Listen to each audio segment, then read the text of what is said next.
This short video will show you how I use simple templates to cut my papers for the Chinese thread book. I use any old kind of cardboard, from Amazon boxes to cereal boxes, for my templates. It just makes it easier the next time I go to make a Chinese thread book. The largest template is 15 inches by 13 3/8. After I cut it out of scrap cardboard, I generally cut it in half and then hinge it with tape to make it easier to store. I cut it at a little bit less than half, and then it'll fit easily into the envelope where I keep my templates.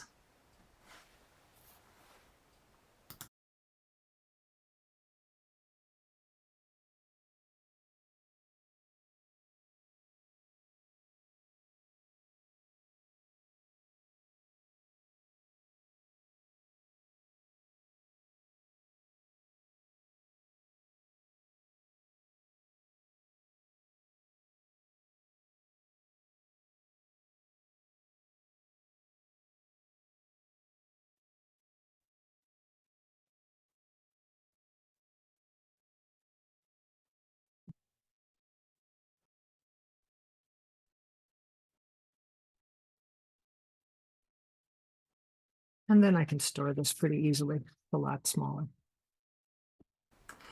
The next template is 6 1/4 inches by 10 inches.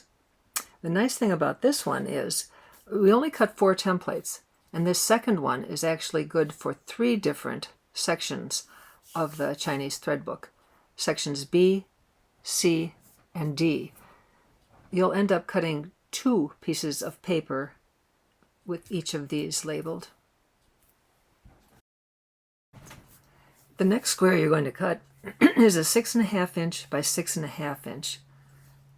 Just a simple square, and you'll label that for the pieces you're going to cut that are part E.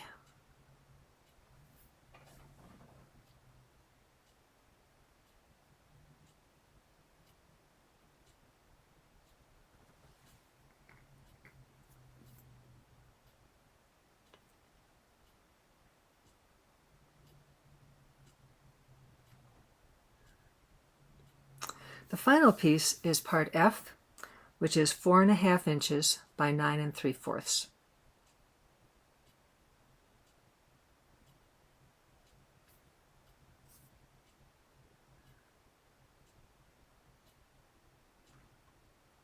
Pretty straightforward measuring. And when you have this one done, then you have all 4 of your templates ready to go.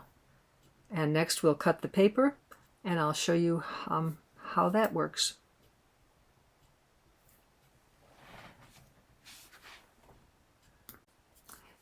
Here are the dimensions of each of the 4 templates.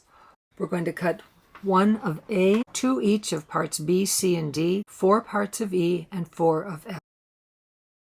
We're going to now talk about how to use the papers. I'm going to use 2 different colored papers. The first one is blue. And out of blue we cut part A, part C, and part E of the templates.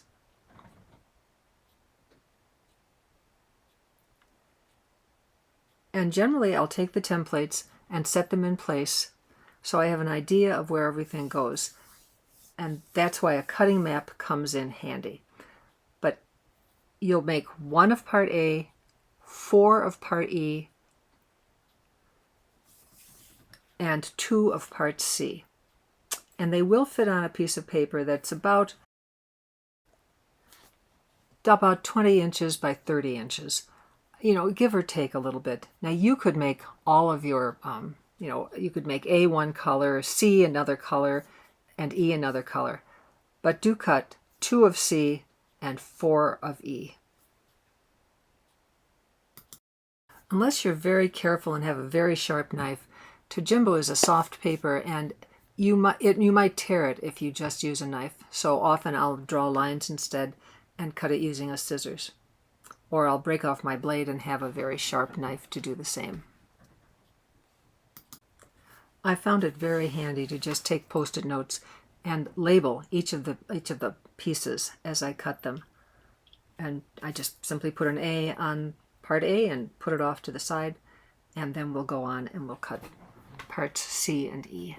So next I'm going to cut 4 of part E, and then label it again with the Post-it note.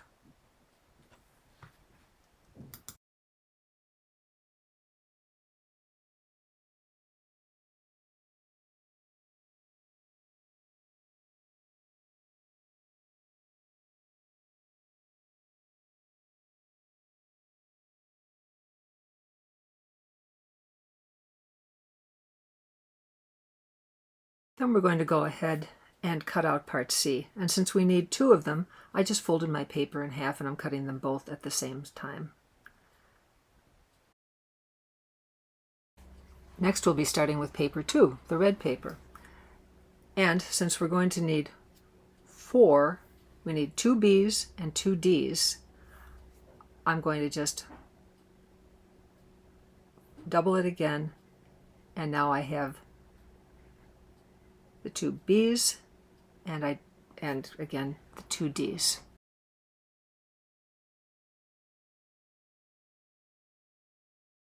The only remaining template is F, and I need 4 copies of F. So again, I folded the paper and I'm cutting 4 at one time.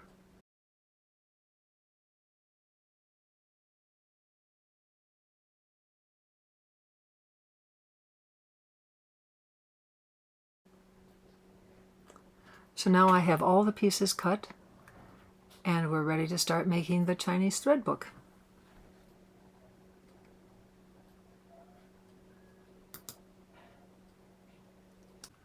You might find it useful to put the number of pieces of each, 2 D's, 2 C's, 4 E's, 4 F's. Put the number on the Post-it note too. Just makes it a little easier. All right, we're ready to go.